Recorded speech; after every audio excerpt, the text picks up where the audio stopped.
All right, we're doing a debrief today. I don't like Tim's going to be offended by this, but that's okay. I'm not down for any post production stuff anymore. It's like I want to get to the meat in like nanoseconds. Sure.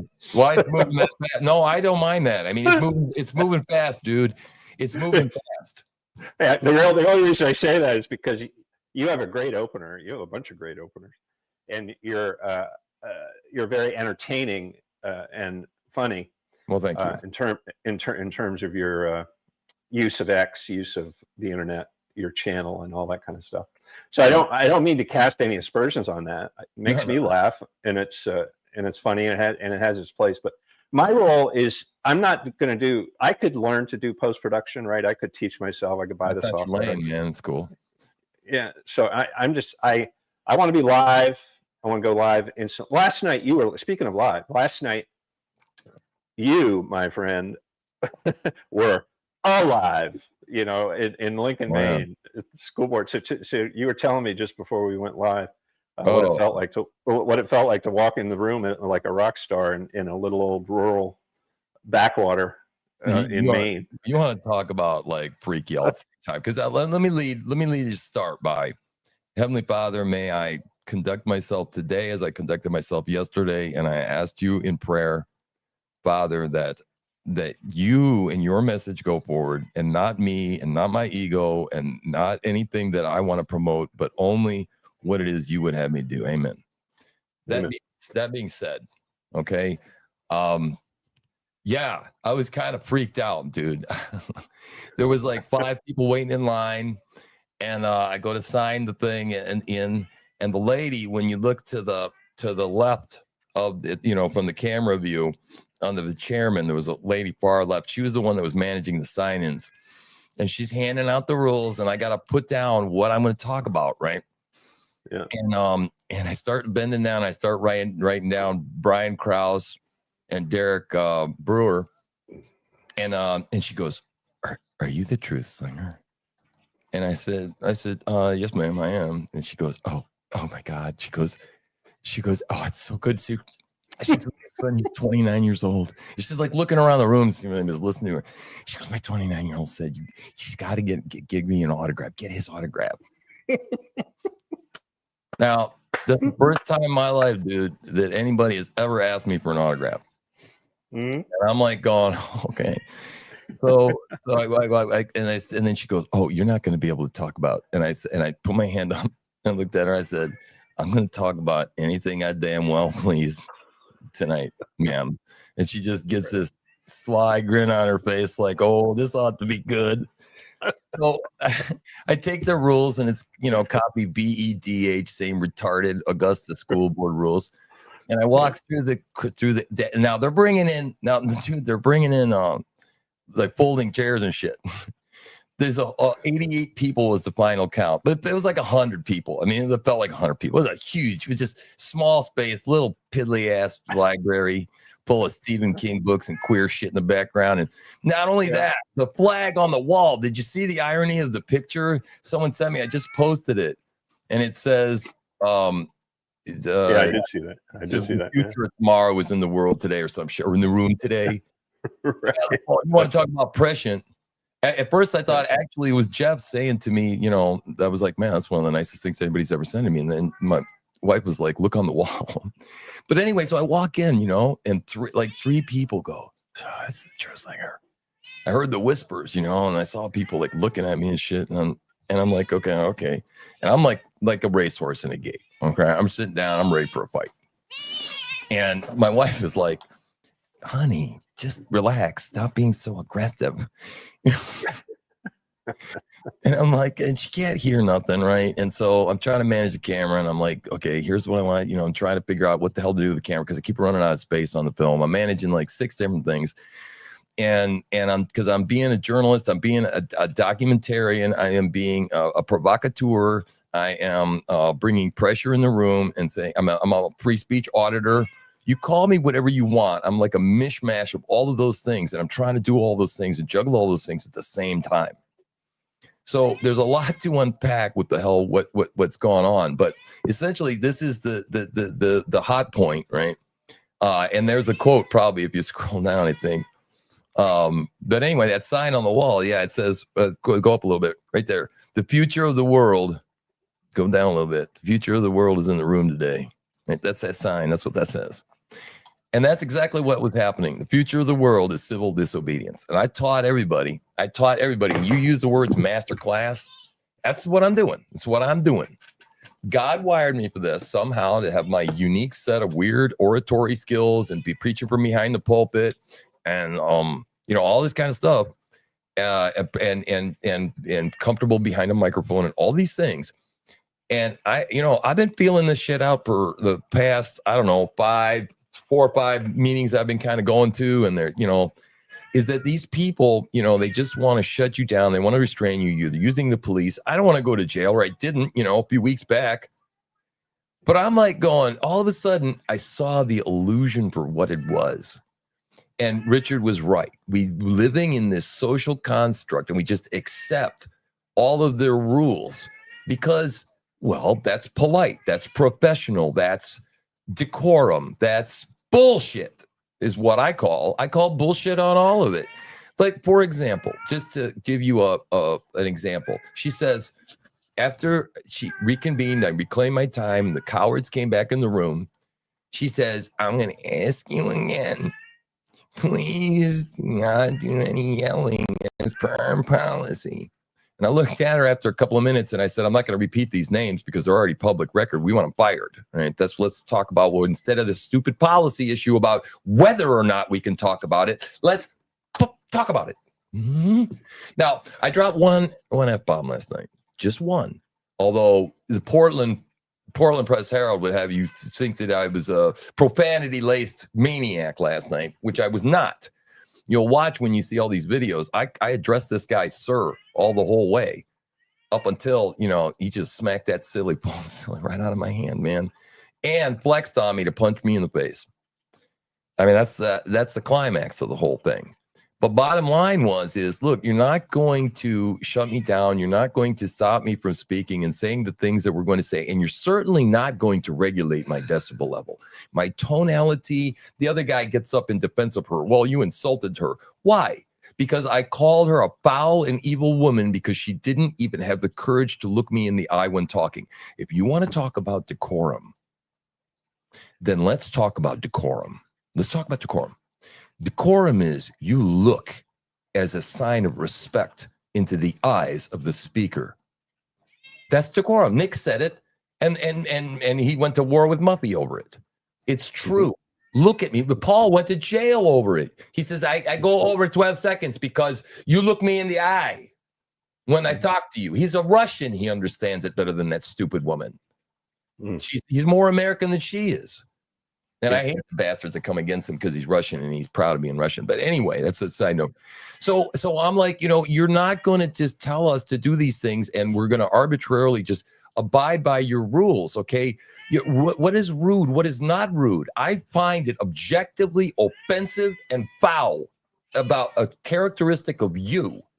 And you might find that disparaging, but I really don't care what you find disparaging and find in decorum.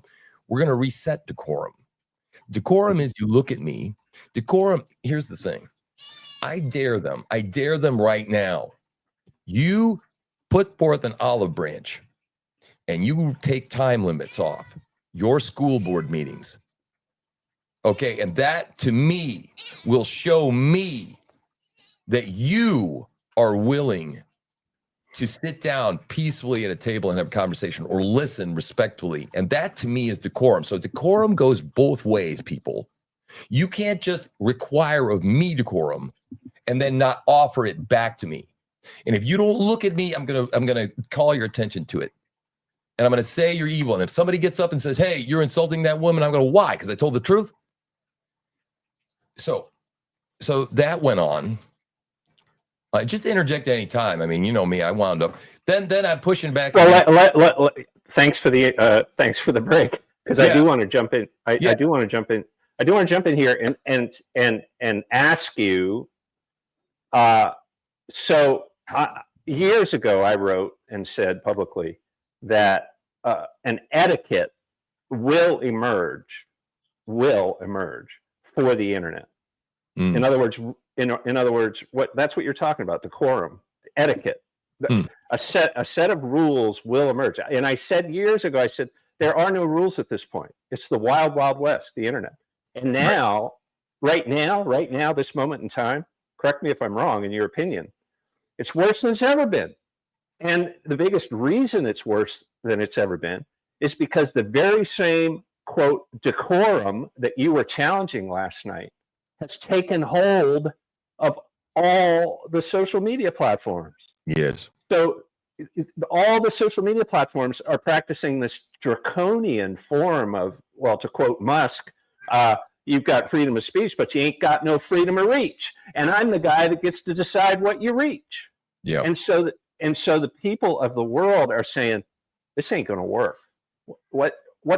That's the moment we're in. And I think I would argue that you, Tim the Truth Slinger on X, with 30,000 followers in Maine, little old backwater Maine, politically speaking, especially, and culturally speaking, in the United States of America, you are at the you're at the you're at the intersection of this. You're at the intersection of maybe it's wrong to call it a negotiation, but in a sense it is. It's the creation of something new. Something new is being created right now, and it's going to take a lot of hard work on the part of people who really want what's good, true, and beautiful. It's going to take a lot of hard work on the part of all of us to help to create an etiquette, or to use your word, a decorum. Yes. That currently doesn't exist. It doesn't exist right now. Right. And this is exactly where I'm going. Is like, we need to sit down at the negotiating table. We need to completely reset this thing, because I do not accept whatever, massive. I'm not going to start chiseling away at your little teeny weeny rule out here and argue about this little rule. This entire structure is wrong, and it's designed to oppress. Right. And so my driving thing that keeps coming to my mind is always go to the root. Always go to the root. Tear it out by the root. Right. Absolutely. And so the internet is playing it is what is making this happen. And it's your creative, fast use of X, combined with the live streaming of their own meetings, that is bringing this to light over this past year. And everyone in Maine, there's no place to hide. If you're a public official on it, all the way down to the school board level, I think I might have lost you. You go away. You froze up. Can you hear me? All the way down to the school board level. So I'm on with my name's Mike Heath, and this is Michael Stewart Heath Live, and I'm talking to Tim Bodnar, but he has frozen. He'll probably come back in. We're talking about, so yesterday, if you go to my YouTube channel, Evan McKeon 04330, I make everything confusing. If you're a branding expert, my apologies. But anyway, go to YouTube, you search my name, you might find it. I'm sure Tim will be back in here. But yesterday I did a 90-minute interview with Tim, which set everything up for what happened last night in Lincoln, Maine, a tiny little town in northern Maine, where a school board meeting happened, and Tim drove 90 minutes to be there and to continue the crusade that he and Corn Pop, Nick Blanchard, and Richard Coffron have lit over the past 6-7 months at the school board level, using the internet primarily as their distribution mechanism for keeping people informed and inspiring and motivating them. And so last night, this crusade continued, and I'm using the word crusade because it's the right word, because what they're doing includes a moral dimension, maybe a religious dimension. Well, not maybe, definitely a religious dimension. And it's boldly Christian, rooted in traditional, historic Christian ideas. That's what is informing their public actions. And last night, Tim was assaulted by a member of the school board. When I say assaulted, you can watch the video and make up your own mind, but the older man slapped Tim's cell phone out of his hand. So technically, legally, I believe that it's most likely legally assault, because he would have had to connect with Tim's hand when he slapped the phone. The phone flew across the room. It was not just a little tap. The phone didn't fall to the floor. The phone flew across the room, and it landed, and you can go watch the video on Tim's X channel. And then Tim stared down the guy because he drew back, and it looked like there was going to be a fisticuffs, possibly. Not because of Tim's body language, but because of the other guy's body language. Tim stared him down, didn't put his fists up or make any aggressive moves. So the whole thing dissipated, the energy dissipated, and it looks like Tim's back. So you're back. I've been telling him a little bit about what happened last night. And again, if you want more of a backstory, go to my YouTube channel or go to TruthSlinger. The quickest way is to go to @TruthSlingerX. That's the handle. That's his handle on X. And just scroll and then go down the rabbit holes of his posts. Tim's one of the best guys I've run into at posting quickly. I mean, before you went to bed late last night, you had post-produced videos from the event. Yeah, about right. Well, the great part about it was I came home to a lot of produced video already out there, and as quote unquote luck would have it. And here's providence for you, God's providence. That's an important point. That's an important point, Tim. By the way, the fact that what happened last night in Lincoln, Maine, which probably isn't the tech capital of Maine, right? No. Lincoln, Maine, is people were there prepared to use their cell phones to shoot video. Yeah. Not only that, I had a guy there named Dave. He's got himself a YouTube channel. He's got a card. And I said, it's following your work since Augusta, and I thought I'd come here tonight. And he had his big old Nikon-y thing out there, and all his shit on the tripod and stuff.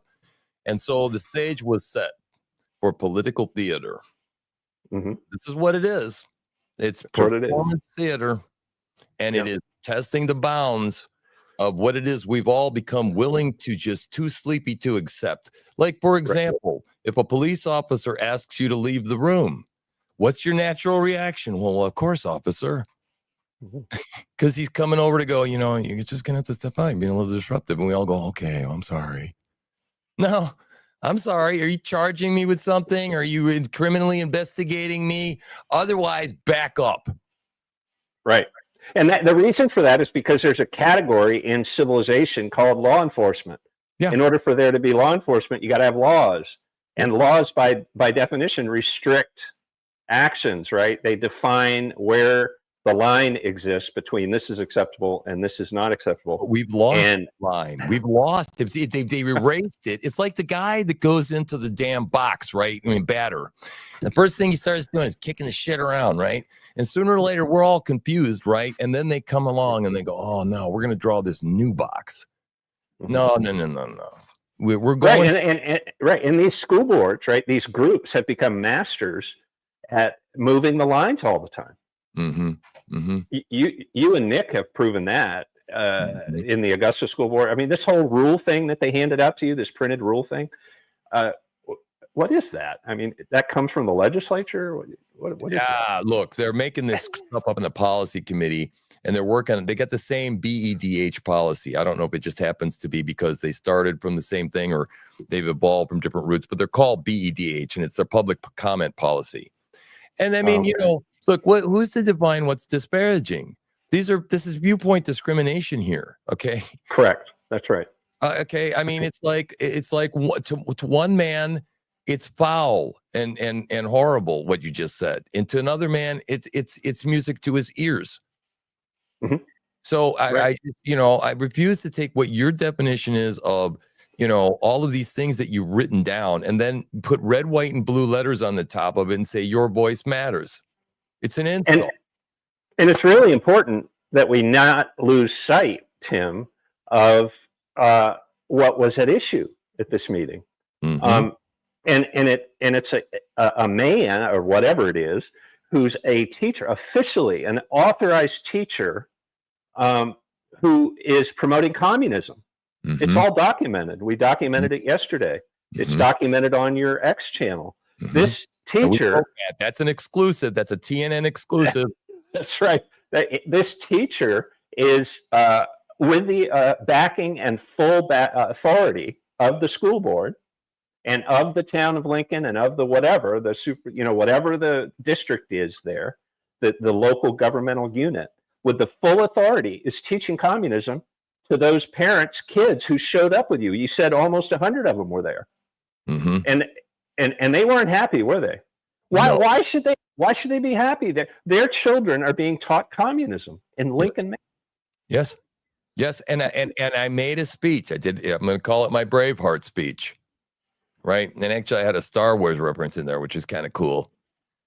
Because the way I see it is everybody's seen the movie. When the rebels attack this Death Star, okay, the Imperial Death Star, this entire structure, that's destroyer of worlds. Mm-hmm. You can't attack this thing. It's a fully operational battle star, right? You can't attack the thing by shooting at the turret over here and starting and then working your way, and then we're going to take out all the turrets, and then we're going to do this. And nobody has time for that. It's going to kill us. It's going to destroy our planet. Red alert. Okay, we got to sink one down the exhaust pipe. Yep. Like shooting muskrats down on the farm or wherever the hell he was doing it, right? And Luke Skywalker goes down there and puts one on the pipe because the idea is to take down the whole thing. I want zero base. I want to go back to what is noble, good, right, true, pure, that we all know.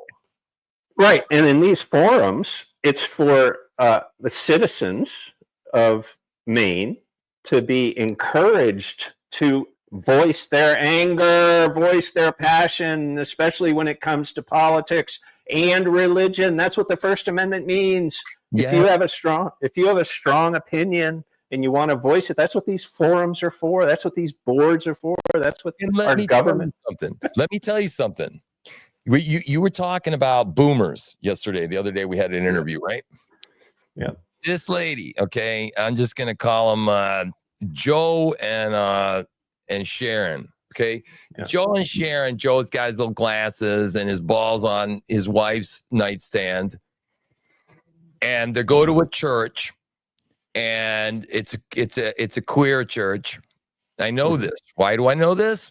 Because as I was walking away, the SOB goes, "Oh, I bet you're one of those Westboro Baptist church persons."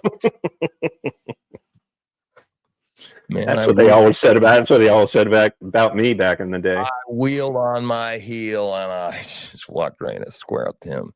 And I said, "I, sir, attended Southern Baptist Theological Seminary, and I'm a master's in divinity. Okay, and I have a degree in physics and mathematics. And you can kiss my ass. Appeal to authority, you piece of shit." I mean, who do you think you are, professor? I mean, these people, this other guy gets up there and talks about professionalism, a professor. I used to be a professor and all this kind of stuff. And I'm like, you could take all your professionalism, shove that up your ass too. Okay. Those commies aren't being professional when they got communist propaganda on their desk enough that a parent flipped it open and took pictures of it on the way to go talk to the super in school. Where do you think they found it? Yeah. 30%, according to authoritative sources, 30% of the kids in the school that your children and grandchildren attend are now identifying as either an animal or as one of these LGBTQ infinite gender, whatever that nonsense is. 30% in Maine are now identifying that way. Now, this is children. back when I was debating this issue statewide, we knew that 3% identifying as a sexual orientation other than married, other than man, woman, getting together with one another sexually, there were only 3%. And back then, it was only gay. Gay was the only other thing. Right. And then in the we lesbian used to thing. call it queer. Queer, right. We really like queer. You're like, there's hetero and then there's like something else. And, right. And so, and it was in the dark and things did, sometimes there were clubs and people did stuff and like that, but it's not out in the open. But now the government of Maine, under the leadership of Jezebel Janet Kills and the Secretary of State Bellows, whose favorite thing to do in life is to kill babies.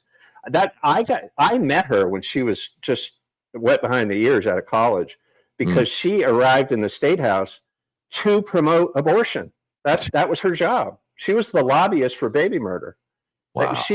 That's her reason for existence in politics, is to protect baby murder.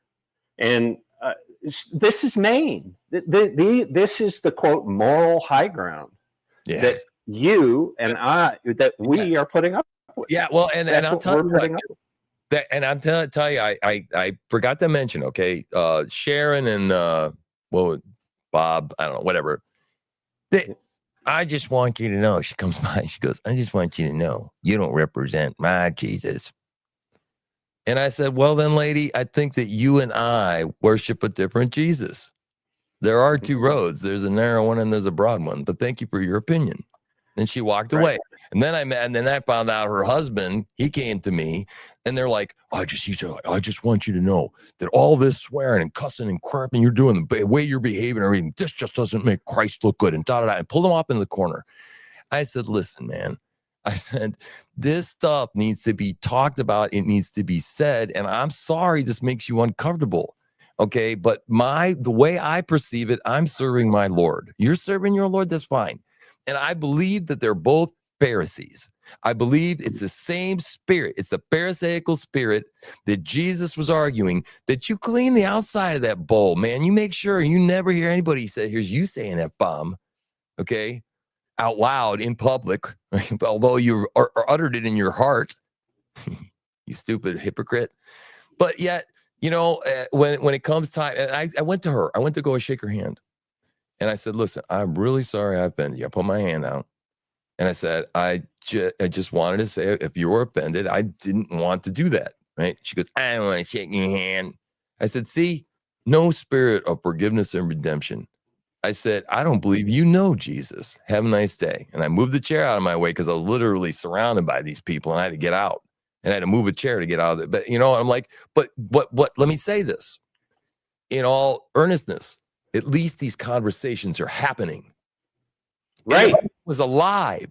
It went into recess. Nobody stopped talking. There were groups of 2, 3, 4 people. All digesting, all talking, all working it out, man. And if we don't do that, more bullets will fly. That's true. Charlie Kirk represents the best of us in terms of our 20-something, 30-somethings in Maine and America. And why does he represent the best of us? Because he spun up Turning Point by going to colleges and inviting everyone to ask their questions and make their points. To him, face to face, not anonymous, not with an anonymous account on X, not in a Reddit forum where these anons hang out and fight with one another. No, face to face in the real world, IRL. And he did it for what? Over a decade. And they had to kill him because his conscience was. He never stopped forming his conscience, just like you don't stop forming your conscience. None of us as human beings in this universe ever stop forming our conscience. We never stop thinking until we're dead. That's when we stop thinking. And that's when we stop forming our conscience. And the way we form our conscience is by thinking about and living according to what? The moral law. So what's the best formulation that humanity has created of the moral law? Well, in the West, there's an easy answer to that question, right, Tim? It's the 10 Commandments, right? Yep.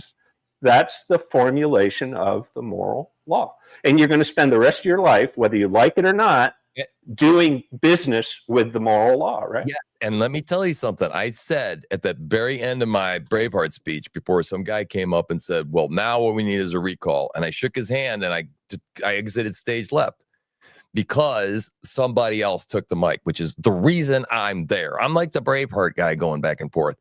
But at the end of it, I said, you can't tell me that when we had the 10 Commandments hanging in every school, shit wasn't better.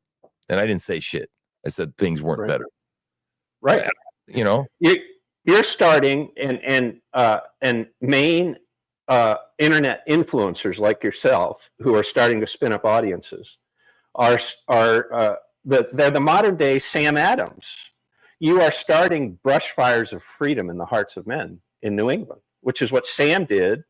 And John, his brother, John was a little more tame, the lawyer, and Sam was the burning bush.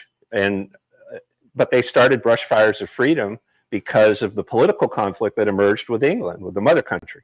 And it became politically necessary to separate. And so part of making that happen was Sam Adams, one of our heroes in New England, who lit brush fires of freedom in the hearts and minds of New Englanders. And to even be uttered in the same idea or same sentence as the kind of people that you're talking about is a huge honor and a privilege, and probably something larger than I ever would have imagined that God would have ever allowed me to even, partake in.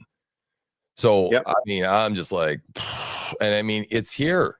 This is right. And this what's coming and what's developing is not, it's new. This is a new thing.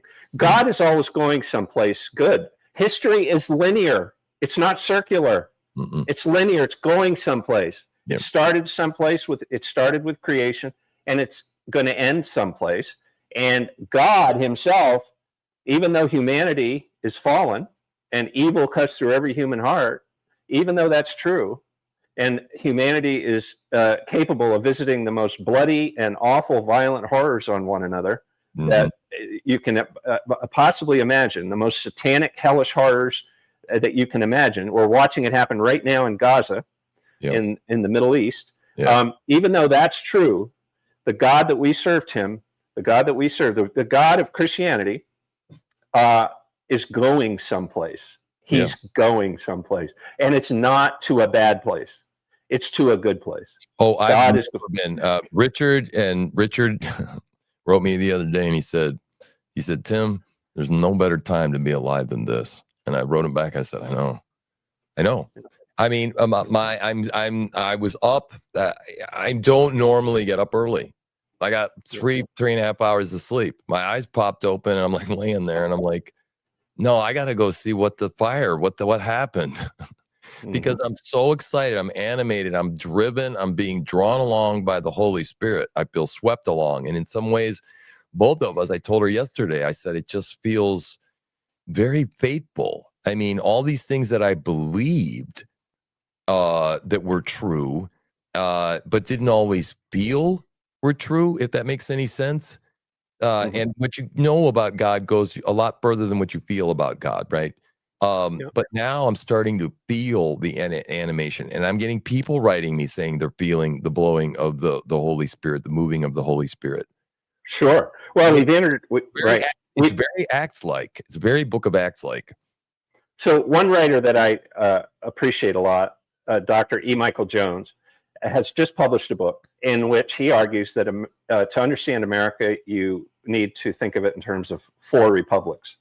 So each one lasted 80 years. And so the first one ended with the Civil War, second one ended with the Second World War, and the third one ended last year with the re-election of Donald Trump. And we are in the beginning of the third, in his argument, the third republic, not the fourth republic, not the fourth empire. In other words, no, the Fourth Republic. Mm-hmm. And the republic word politically gets defined by the Constitution. Still, even though most people have forgotten about it and don't want to think about it, and Sure. you know, those principles and those concepts are beyond me. You know, I'm going to trust the government. I'm going to trust the lawyers. I'm going to trust my professor or whatever. That doesn't matter. The fact of the matter is, the law of the land in Maine is our state constitution, and it's our American Constitution. And Sure. these constitutions clearly say that we politically are not an empire. We are a limited constitutional republic at the state level and the national level. And this is what you're about, and this is what's emerging in the minds of men. Is if we're going to exist at all, if Maine's going to continue to exist at all, we can't exist pretending that our children can act like cats and crawl on all fours in our schools. No, that's not going to work. No, and a matter of fact, now that you've said that, we're going to Farmington next. I think it's time. Yeah, it's time to talk about furries. That's a hotbed, and here's one of the reasons. The guy who literally wrote the book entitled The Sexual Revolution and published it in Vienna, Austria in the 1930s, established his laboratory, Wilhelm Reich, in that area. Get out of here. Are you serious? Yeah, just after so it was 1942 when he bought a farm in Rangeley, which is not far from Farmington. Yeah. And of course, Farmington is the University of Maine, Farmington. The name of that school used to be the Farmington State Normal School, and the normal school, Farmington State Normal School. What that meant was that was the teachers' college, and it still is. It's the place where Maine youth go to learn to be public school teachers. They go to the University of Maine at Farmington. It's been that way going back 100 years. Oh, wow. And so it's not far from where Wilhelm Reich established his Oregon laboratory. Oregon, I don't need to go any further with that, right? He had a thing. He wrote the book entitled Sexual Orientation in 1930, or not orientation, sexual revolution. So he coined the phrase that became the phrase that defined the 1960s. Wow. in Maine and America. And so that's still a hotbed. And guess who? So Reich's lawyer was Peter Mills. Peter Mills was Janet's dad. Yeah, so crazy. So the roots run deep and long, right? This is like perversion and nonsense and whatever.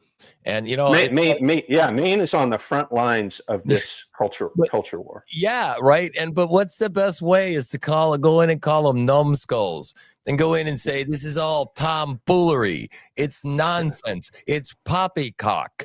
Use all the terms, man. Put the cookies on the bottom shelf for these stupid people that have so educated themselves they've completely forgotten what common sense is. Right. And then everybody understands that when somebody goes up there and spits some common sense through a microphone and they go, "Oh yeah, what that guy said right there."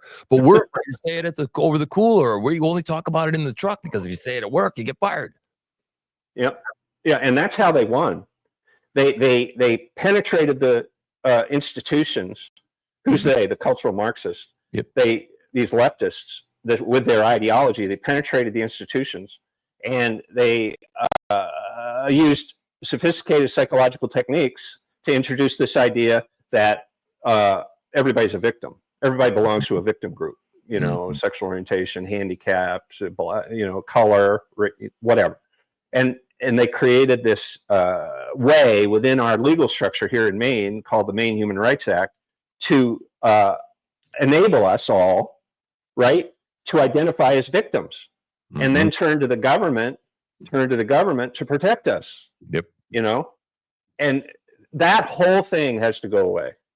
Whole thing has to go away. Yeah, and all of this bullshit, the temporary restraining orders and all that crap, and it's maybe some of that stuff was rooted in the right idea. I understand if an abused woman needs some sort of protection, But it's just way too easy to start these days. Go, I'm offended. I'm scared of you. And here, I'm going to send you a piece of paper. And then some dumb judge is going to say, well, yeah, you have a right to be offended. And then now if he goes and does that again, we're going to punish him some more. Yeah, homie, don't play that. Sorry. Yeah. I mean, at this point, start sending the cops to come haul me out. And because look, you're just going to make a martyr out of me, you dumbasses. You know. Right. And so what does the future look like for in the Fourth Republic for the state of Maine? Well, what it looks like is the men are going to become fathers, and they're going to get married, and they're going to create families, and they're going to love their children enough to want their children to get married, to have children, so that they'll have grandchildren. Yep. So that we'll have a multi-generational future, a vision for the future that's multi-generational. That's the future of Maine. Yes. It's not this furry, crazy, and that what I just articulated, Tim. You don't have to be going to the local Baptist church every Sunday to understand and appreciate what I just said. Right? Pissing in a cat box as a human being is insane. And what's even more insane is the people that reinforce the psychosis. They're even more insane. Right. They're a level above, an order of magnitude more crazy. They are responsible. And shame on the fathers and the men of every single community in Maine. Pussies. Sorry. For not holding them accountable. Right. It's not the ladies' jobs. It's not the women's jobs. The women are always the one that go to school board meetings. Well, that was the way to take care of the kids. Not when the kids are under threat. Not when the kids are under attack. If this were a hunter-gatherer society, the men would have to stand up and protect the women and children.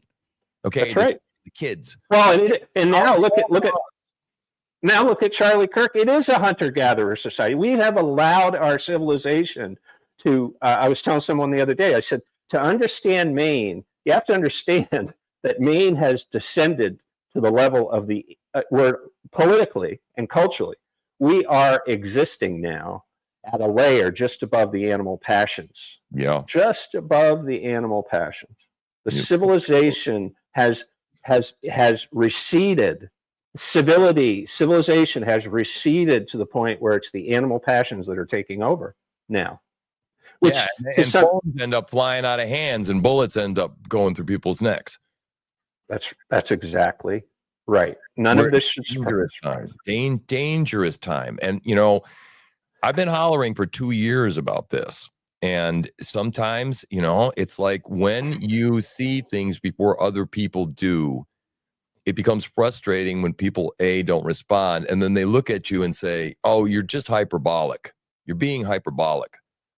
Well, look, I just went in there and I said, I will not behave by the way you want me to behave.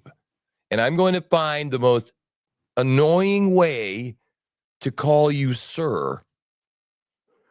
And I'm being civil. If you took a transcript of what I talked to that man, okay, and you put it in Grok and said, what did you say to the man? You'd be like, wow, there's nothing wrong with what I said. Not one thing.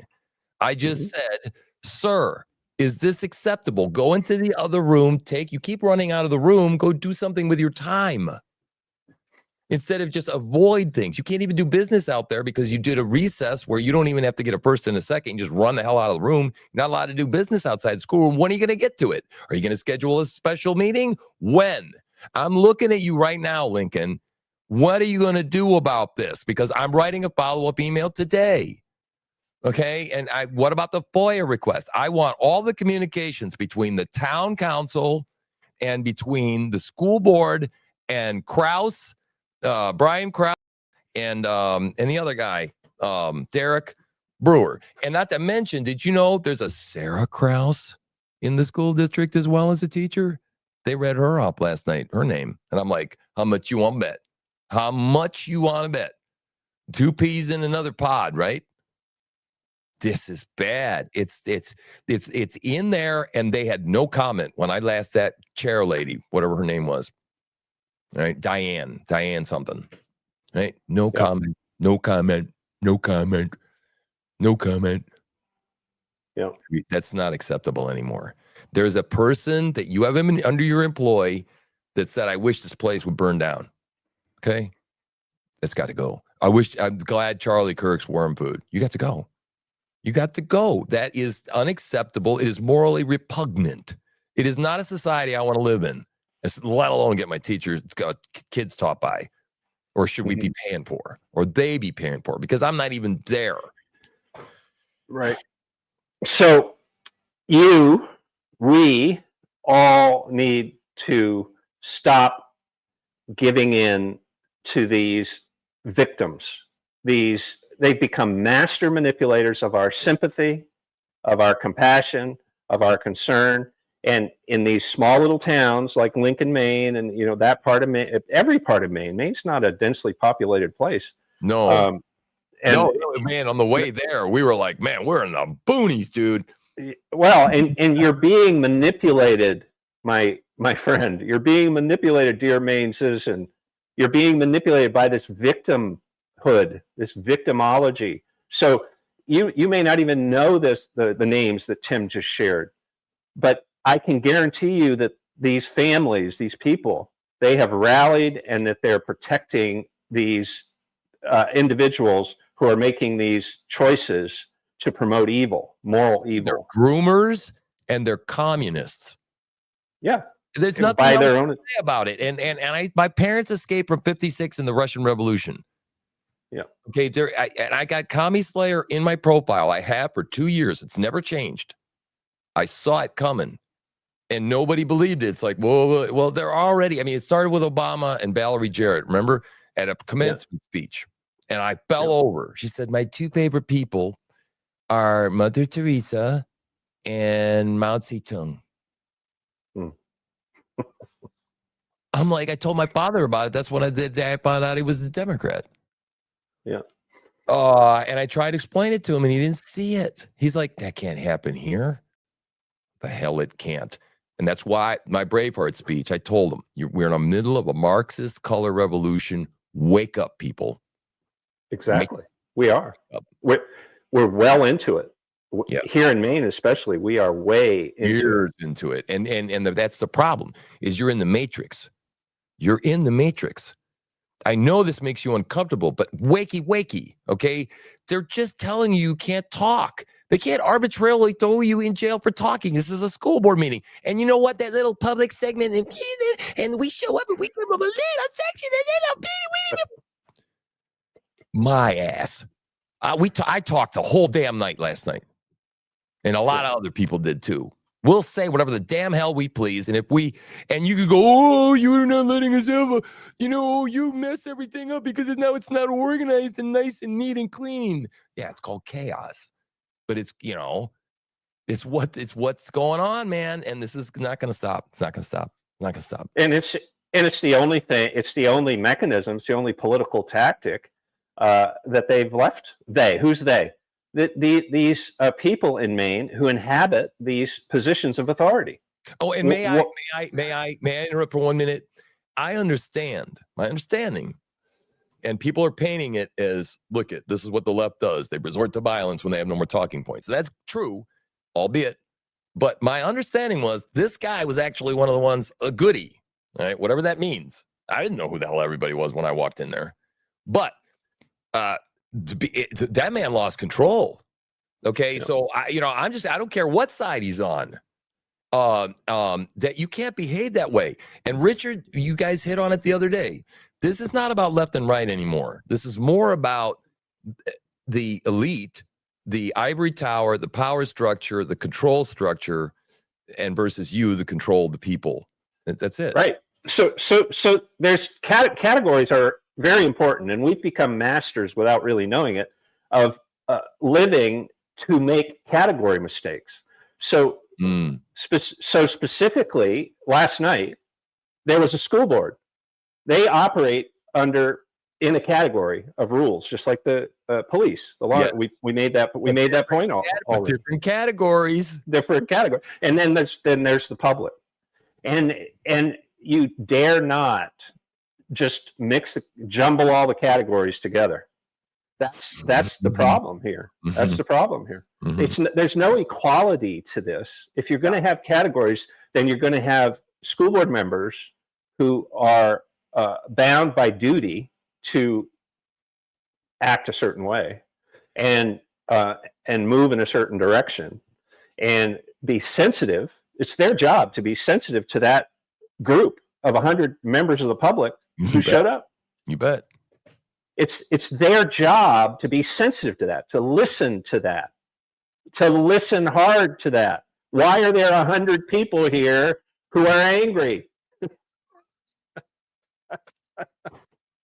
Instead, they get afraid, right? They get afraid, and then they start. Yeah. Well, and the other thing too is I reminded the officer. If you haven't seen these videos, man, they're rolling out there, and people are putting together different versions and condensed versions. This stuff is great.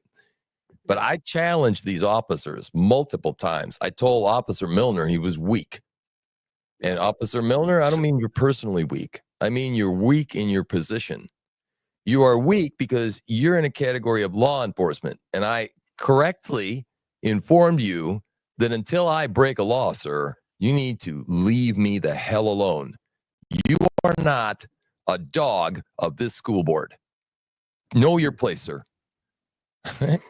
Okay? And that's what I did with them, is that you're not going to use them as jackboots. You got to trespass me. You got to call me disorderly, right? And I'm whipping out all this stuff, and I'm telling people, man, you touch me, you do this, you escort me outside, I'm going to sue you.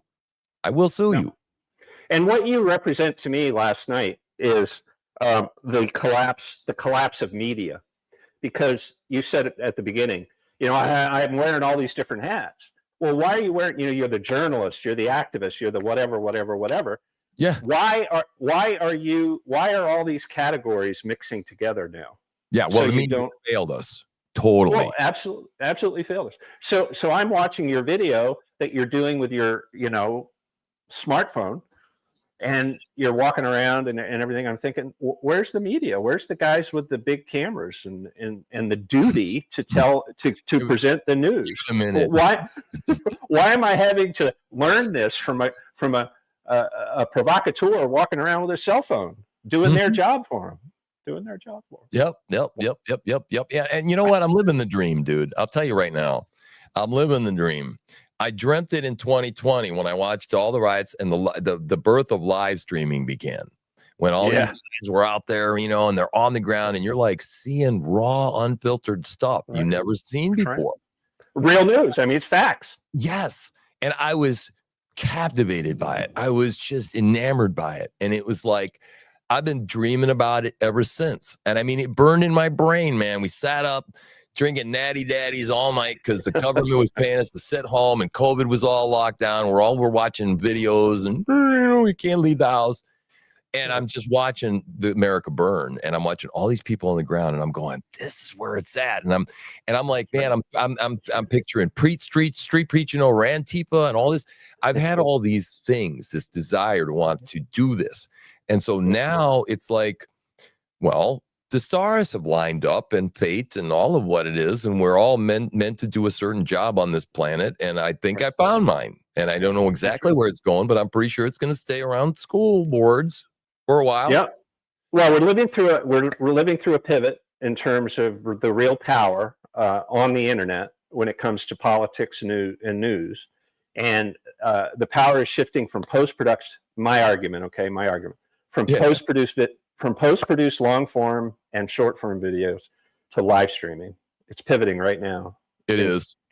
And it's, for example, last night, what did I do? I turned on YouTube to try to entertain myself, to try to wind down. But then what do I see in my YouTube feed? Candace is going live at 5 o'clock. Mm-hmm. She's going live from Europe at 5 o'clock. So I'm really interested in Candace's opinion.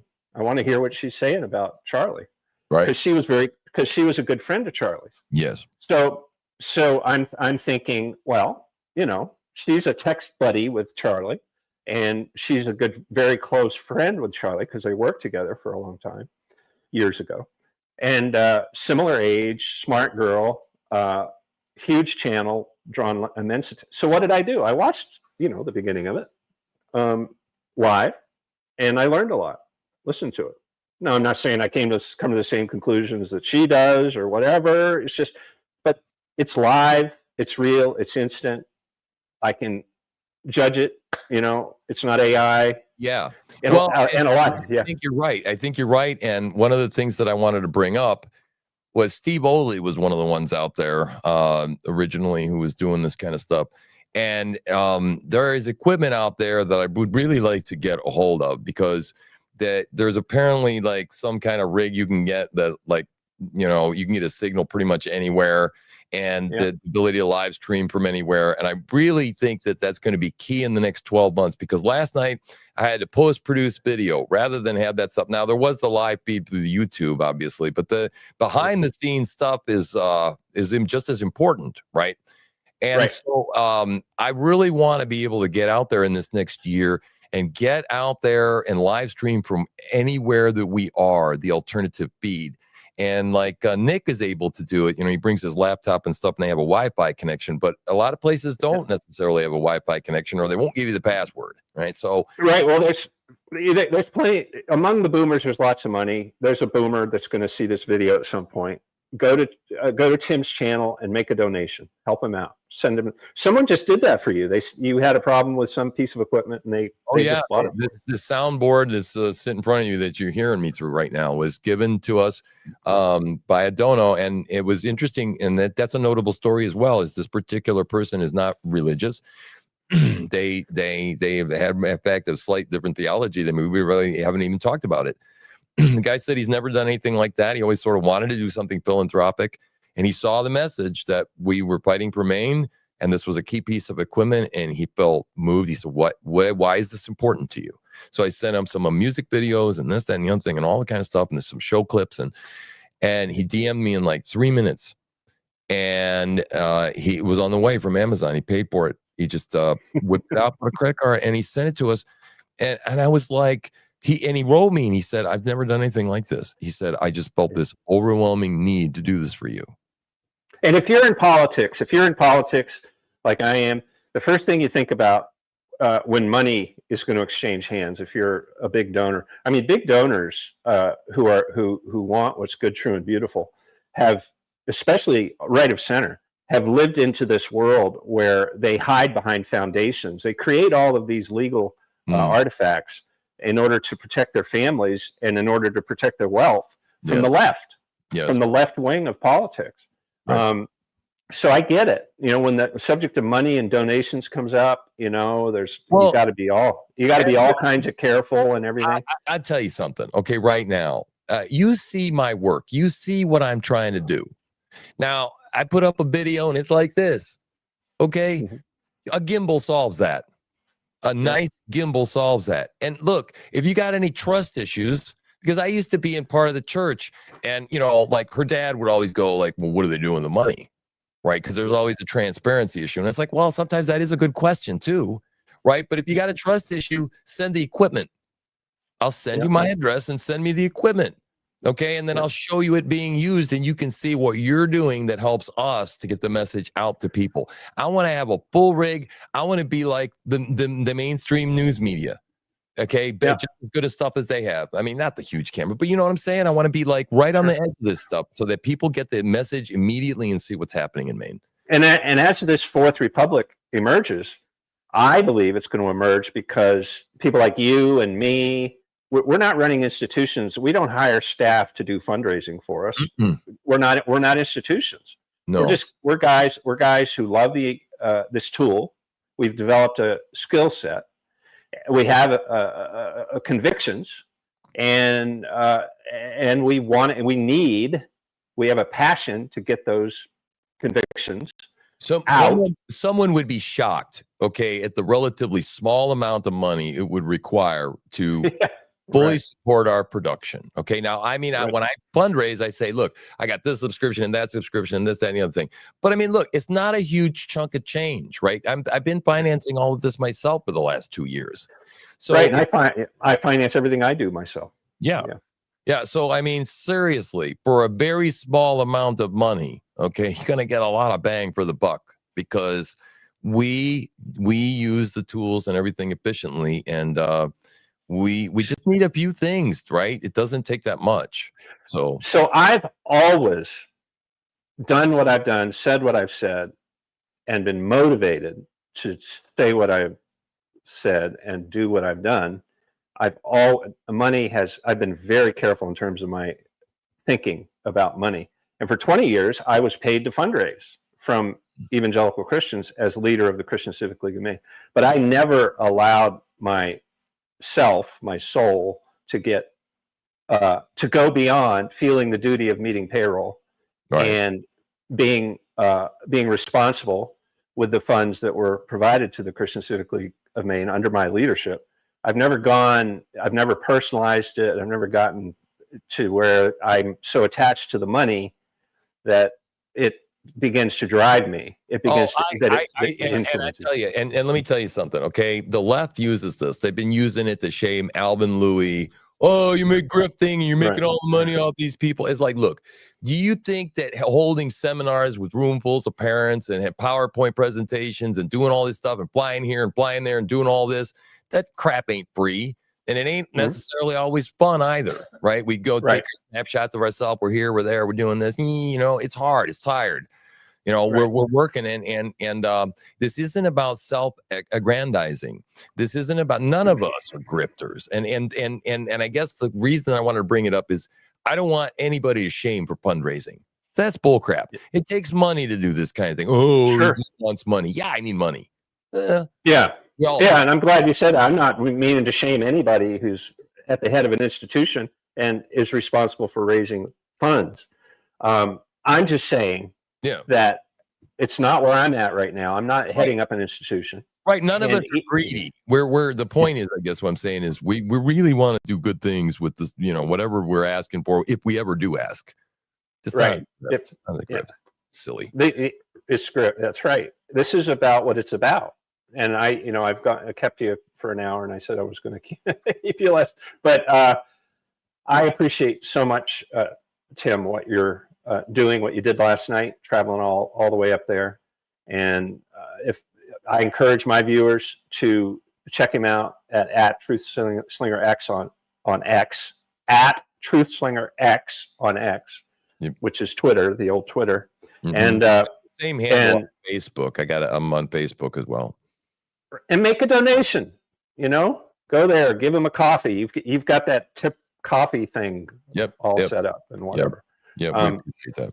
Yeah, and say a prayer for Tim and Jen, and look forward. I'm excited about the fall. I know we're just getting rolling here. Yeah, Common Sense Fair on Saturday, April 20th. Be there with luck. Okay, I'm gonna make you a deal. Okay, the Common Sense Fair this afternoon. I'm gonna clean this house, but this afternoon you're gonna make sure we have mobile internet so we can stream from there. So that's your job.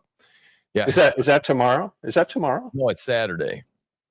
Which is 2 days from now, right? Yeah. So, man, don't tell me tomorrow. I mean, I would don't rush me, man. It's moving fast enough as it's going. Well, it's crazy. Hopefully, I'll be able to give you and Jen a hug. I might try to make it out there. Well, that would be awesome. We're gonna try and be there all day, and just sit there and live stream, open mic, talk to people, shake people's hands. You know, if you want an autograph, I guess I'll sign one for you. I don't know I'm worth that much to you, except if you want it on your wall, hanging on your wall, I'll be happy to do that. Probably bring some markers or something. So it's cool. Yeah, I'm excited about it. Yeah. So you can help get involved locally. If you've got any internet skills with your phone or whatever, start using them. Yes, and record things. I keep telling people, record things when you see things and send them to me. Right? Let us. We'll compile the information. This is the vision I had with Truthslinger News Network. Is a whole bunch of people out there that aren't paid with cameras. Everybody's got a camera. Everybody's got a record button. Okay, so you keep them rolling. And go out there and be difficult to manage. Right? Go out there, ask questions, make phone calls, record phone calls. Be difficult. Be like the inquirer. Be like me. Hard to handle. Right. Bobby Charles isn't coming to save you. as Right. much as I like his tone and style and a Right. lot of his positions, Agreed. he's not coming to save you, and neither is Wessler, neither is anybody. No, None this of these political is- figures. This is grassroots, guys. Bottom up. Serious grassroots stuff. God bless you, and thanks for tuning in. And hang on, Tim. I'm going to end this thing.